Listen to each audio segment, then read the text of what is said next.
Hey guys, welcome back to RS Car Premium. So we have got a Thar to get completely modified from base to top. Let me tell you what all accessories we have upgraded as part of RS Car Premium in Thar modification. So on exterior, what we have done is first we have changed completely the headlight to an aftermarket headlight which is of 150 watts. The look also will be good and you'll get a good quality power of your output on your headlights. And the second thing what we have changed is a DRL to make the car look better. We have changed it.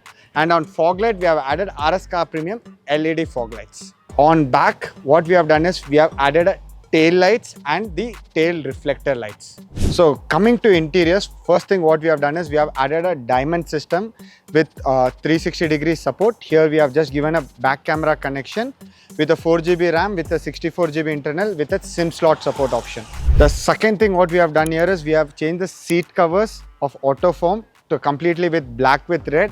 And with the 7D mats also, we have gone with a completely black. So for protection, what we have done is we have given RS Car Premium mirror dashcam with both front and rear with a 4K recording. So other major thing what we have done is we have added a grab handle and hinges. So customer wanted a good quality audio upgrade. What we have done is we have added a focal component speakers and a focal coaxial speakers. So if you guys wanted to get a car modified, please reach out to RS Car Premium.